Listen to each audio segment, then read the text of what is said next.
Sa mundo ng motorsiklo kung saan mahigpit ang kumpetensya sa pagitan ng kilalang brand gaya ng Honda at Yamaha, ay muli ring pinatunayan ng Suzuki na hindi ito magpapahuli pagdating sa mga moderno at mga makabagong motorsiklo na inilalabas nito sa merkado. Sapagkat ngayong taon ay pinakilala na naman ng brand ang kanilang bagong motorsiklo sa Pilipinas ngayon, isang bagong sports bike na siguradong mapapatingin ka sa mga bago nitong katangian, performance, specs and features aging sa eksterior na disenyo. Ito ang bagong Suzuki Gixxer SF 155 2025 model. Ang kabuang detalye at nilalaman kasama ng presyo nito ay aalamin natin. Pero bago yun, syempre, kung bago ka pa lamang po dito sa akin channel, baka naman kaibigan po tumang-click sa subscribe button pati na ang notification bell para naman ma-update lagi sa mga video na gagawin ko pa. Alright, simulan na natin to!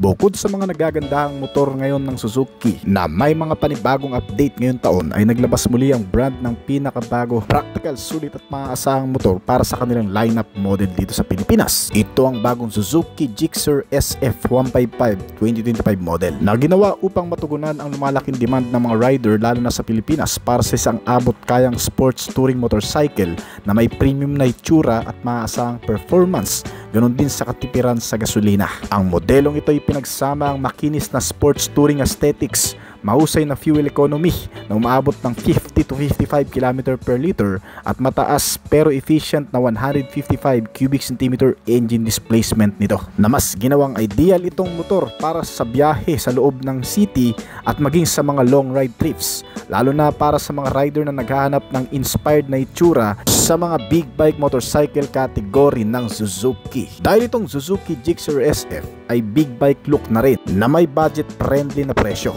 Ang Gixxer SF 155 ay may full fairings at aggressive design, nakahawig ng mas malalaking sport bike gaya ng GSX-R at Hayabusa. Ngunit ang presyo nito ay kapareho lang ng Suzuki Raider na swak sa budget ng maraming Pinoy. Para mas maging practical palalo, itong Suzuki Gixxer 155 SF ay gumagamit ng Suzuki Eco Performance o SEP engine na nagbibigay ng magandang balance ng lakas at tipid sa gas, up to 50 to 55 km per liter. Perfect ito sa mga rider na bumabiyahe sa araw-araw at umuwi sa mas malalayong lugar. Bagamat mukhang matrabaho ang pagkakaroon ng isang manual motorsiklo, ay nilagyan na rin naman ito ng comfort handling pagdating sa mga city at highway. May 7-step adjustable rear suspensions itong modelo at may clip-on handlebars at split seat design, kaya mas komportable kahit sa long ride. Tamang-tama ito para sa mga rider na gustong mag-city ride sa weekdays at long ride naman para sa weekends. Well, kung iisipin mo naman ang kaligtasan mo sa paggamit nitong motor, ay nilagyan din naman ito ng mga best features para maingatan ng mga pasahero nito. Gaya ng pagkakaroon nito ng full LED lighting system. Nakadisc na rin ang brake sa harap at likod na nagbibigay ng full force lalo na sa mga biglaang preno. Gumagamit rin ito ng fully digital instrument panel na nagbibigay ng magandang readout sa rider. Mga features na madalas makikita lang sa mas mamahaling motor ay inilagay na rin ng brand sa pinakabagong motor na ito na Suzuki Gixxer SF. Para sa mga kabataang rider at first time owners, ang Gixxer ay swak na swak din para sa mga beginner o sa mga babaeng rider basta abot lang itong motorsiklo. Madali lang daw imaneho at hindi intimidating at may lakas na sapat para sa daily at casual long rides. Sa madaling sabi, ginawa ito para sa mga rider na naghahanap ng astig na forma, matipid na motor, maasahan ng performance, komportable pa kahit malayong biyahe at may presyo na hindi mabigat sa bulsa. Well, bakit nga ba napakasulit ng bagong motor na ito? Bukod sa mga nabanggit natin, gumagamit din ito ng frame at suspensions na diamond type na may 5-point mount para sa rigidity. May front suspensions ito na naka-telescopic fork at rear suspension na swing arm with 7-step preload adjustability na nagre-resulta sa mas komportableng biyahe kahit mag-isa o kahit may angkas ka. Mas stable din ang motor lalo na sa mga long rides o kung may kargang mabibigat at kung maidadaan mo man sa mga biglang malulubak na kalsada. Mas kontrolado rin ang mga pagliko o mga biglang pakurbada o di naman kaya mga biglaang pagpipreno gamit ang mga makabagong suspensions type na ito. Bukod pa riyan, ang mga gulong nito sa harap at likod ay mga naka-tubeless tires na rin at may 7-inch alloy wheels na mas safe dahil hindi agad nawawala ng hangin kung may butas man ito at mas kontrolado rin ang pagliko. Ang mga ilaw nitong motor motor ay naka LED type gaya ng headlamp at taillights nito. Malakas ang LED headlight para sa night visibility at ang taillights ay dinagdagan ng mga reflectors para mas makita ka ng ibang sasakyan sa gabi. Ang full digital instrument panel meter gauge nito ay may makikitang speedometer, fuel level, RPM, gear position at trip info na kung saan mas madaling mabantayan ang kondisyon nitong motor habang nasa biyahe. Gumagamit rin itong bagong Suzuki Gixxer SF155 ng twin muffler exhaust. Ang dual outlet muffler na may sport exhaust tone ay isang pambihirang gamit ng isang motorsiklo, lalo na ng 155cc lang na klase nito. Isang aesthetic at sound upgrade para sa motor na ito, pero still legal pa rin. Nagbibigay dito ng astig na tunog pero hindi malakas na nakakaperwisyo. Pagdating sa kabuuang makina nito, ito ay gumagana sa pamamagitan ng 155 cubic centimeter engine displacement na may single cylinder, single overhead cam engine at gumagamit ng Suzuki Eco Performance Technology Power na nagbibigay ng fuel efficiency at mas malakas na output, na kung saan kaya nitong gumawa ng 13.9 horsepower sa kada 6,000 RPM at maximum Newton meter ng torque na 14 sa kada 8,000 RPM. Pagdating sa cooling system, medyo downgrade nga lang itong motorsiklo dahil gumagamit pa rin ito ng air-cooled type na klase na medyo mag-aalangan pang marami, lalo na yung hindi kabisado ang takbo ng 155cc engine na pwede na rin naman kahit naka-air-cooled type pa na klase. May fuel tank capacity ito na 12 liters na siguradong malayo-layo na rin ang mararating at tumitimbang itong motor sa kabuuan ng 146 kg. May haba ito na 2025mm at lapad na 750mm. Ang taas nito ay nasa 1035mm na may ground clearance size na 165mm. Ang seating height nito ay nasa 795mm, kaya bagay lang din sa mga typical height natin. Kakalabas lamang ng bagong motor na ito sa merkado na nagkakahalaga sa presyo na 114,750 pesos. Bukod sa bagong Suzuki Gixxer 155 SF ay hindi rin magpapahuli ang bagong update na Suzuki Gixxer 150. Mula nang ito'y inilabas sa Pilipinas noong 2020, ang modelong ito'y napakita na ng magandang performance gaya ng lakas at katipiran sa loob ng kalsada. Isang naked road sport motorcycle na may 150cc. Ang makina nito, bagamat hindi kasing lakas ng marami, ay nagbibigay pa rin ng sapat na lakas para talunin ang ilan sa mas matataas dito ang capacity. Noong nakarang taon lang in-update ang version nito na Gixxer 150 sa pinakabagong kulay at graphics, pati na rin ang ilan sa mga pagbabago sa external na disenyo nito upang mapanatili ang pagiging kaakit-akit nito sa mga rider. Ang Gixxer 150 ay halos katulad lang ng Gixxer 155 SF. Gumagamit din ito ng makina na may 4-stroke single cylinder, single overhead cam, ngunit may 2 valves air-cooled system din ito na may fuel injection at gumagamit rin ng Suzuki Eco Performance Technology na nagbibigay dito ng pangkaragdagang output at lakas, ganun din sa katipiran.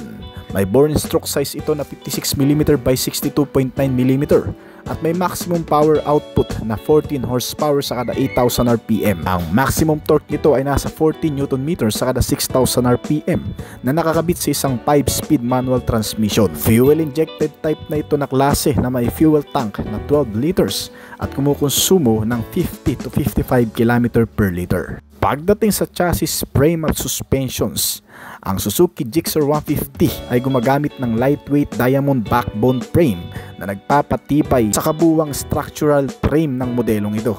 Ang mga suspensions na ikinabit dito ay naka-telescopic fork na may large diameter, habang ang rear suspensions ay naka-monoshock swing arm with preload adjustability na kung saan kinabitan din ng mga braking system na naka-disc na sa front at drum brake naman sa likuran depende sa variant. Ang advantage nito sa Suzuki Gixxer SF ay kahit nasa 150cc lang ang engine capacity nito ay masubok pa rin ng marami ang performance level na nagagawa nito. Pagdating naman sa external design, features at pagiging convenience, ang kabuuang disenyo ng body nito ay inspired din sa big bikes gaya ng GSX S1000 at may sporty profile na nilagyan ng split seats, bagong LED headlights at LED taillights.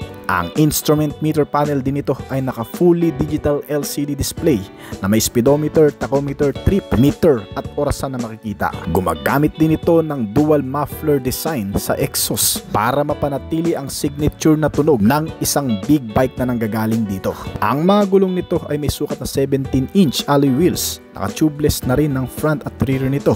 Nagbibigay ng tamang balanse at maneuverability sa motorsiklong ito. Pagdating naman sa dimension, ang haba nito ay nasa 2050mm at may lapad na 785mm. Ang taas nito ay nasa 1030mm at may wheelbase size na 1335mm. Habang ang ground clearance size nito ay nasa 160mm. May seating height itong Suzuki Gixxer 150 na 780mm at tumitimbang ng 135kg. Dito sa Pilipinas kung saan marami ng mga motorsiklo na pagpipilian ay namumukod-tangi pa rin itong motor na mas affordable, sports naked bike motorcycle na nagkakahalaga sa estimated price na 114,000 pesos. Isa pa sa pinakamagandang sports bike ng Suzuki na may small engine ng capacity ay ang Suzuki GSX-R 150. Ang GSX-R ay isang full pack na motorsiklo na maganda ang pagkakagawa at may magandang disenyo sa body cover at graphic design nito. Sa pormahan pa lang ng pagkakalagay ng bawat piyesa nito ay talagang kaakit-akit na ang klase nitong motor. Isang uri ng motorsiklo na kapag nakasakay ka na dito ay hindi na pwede ang magpapetiks-petiks ka lang. Dahil nga sa manual at declutch ito ay maaaring mangalay at mapagod ang paa mo dito. At sumakit na rin ang balikat mo kapag hindi ka sanay sa ganitong klaseng motorsiklo. Pero syempre, mas komportable naman ito sa long ride kapag nakasanayan mo na. Gaya ng ibang sports bike, ang motorsiklong ito ay equipped din sa mga makabagong katangiang panlabas maging sa specs and features na nilalaman nito na pwede na rin nating magamit hindi lamang sa long ride, urban ride, maging pati sa loob ng syudad ay napakainam nito. Dito sa bansa, ang paglabas ng GSX-R 150 ay talagang inaabangan ng marami bukod kasi sa magiging pangunahing katunggali ng Yamaha R15. Ito rin ay pinagmamalaki ng brand dahil sa pagiging mahusay na pagganap nito sa actual road riding. May mabilis na performance at mga bahagi ng spare parts na kahit sa pangmatagalan ay hindi nawawala ang pagiging matibay at reliability nito. At ang isa pa sa magugustuhan mo sa motor na ito, ang pagiging mahusay din sa fuel economy. Sa tinagal-tagal ng panahon, ang Suzuki Motorcycle Company pagdating sa kanilang mga reliable models, mapa 4 wheels, mga 2-wheelers o anuman yan na ginagamitan ng gasolina ay talagang pinag-iigting ng manufacturer ang bawat unit na inilalabas nito.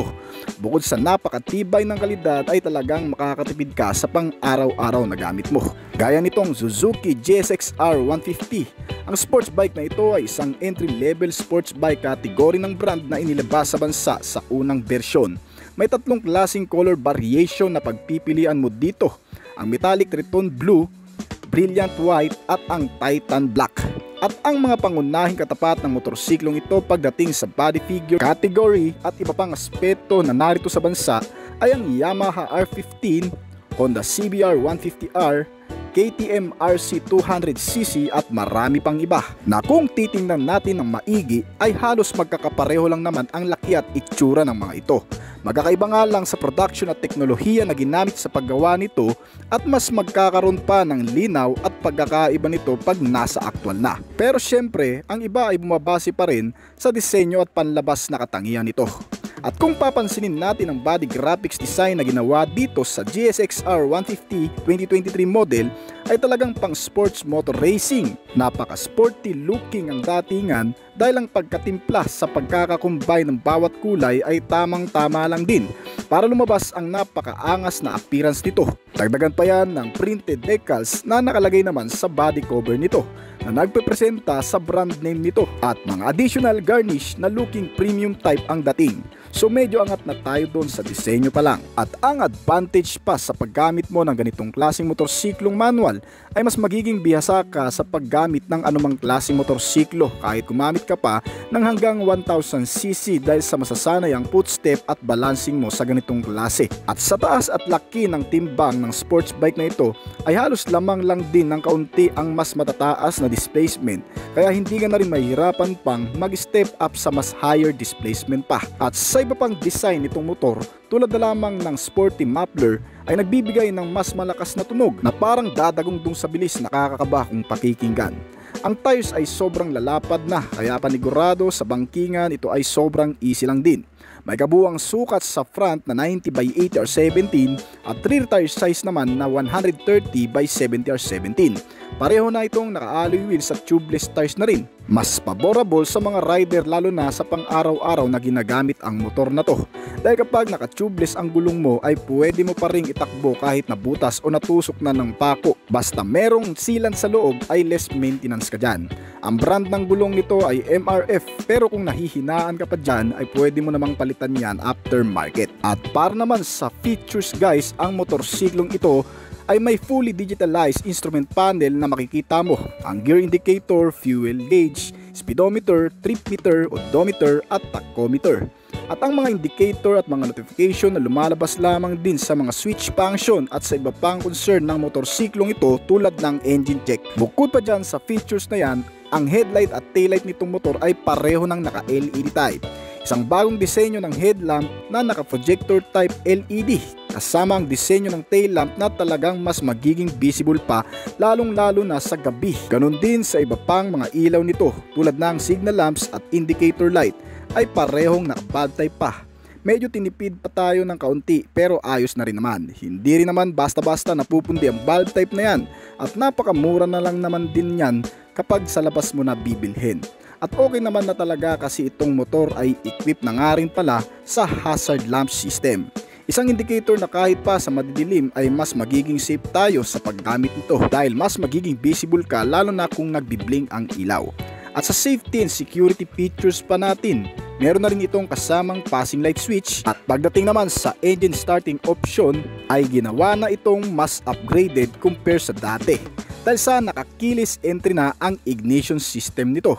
Hindi ka na rin mamumroblema sa mabibilisang pagpapagana dahil push button na lang din ito. At the same time ay mas secured ito sa magtatangkang nakawin ng motorsiklong ito. Bukod pa dyan ay may kasama na ring answer back key system for tracing at mas madaling makita dahil sa sistemang ito. Alright, ang kulang nga lang dito ngayon ay ang kickstarter na madalas hinahanap ng marami sa manual na gaya nito.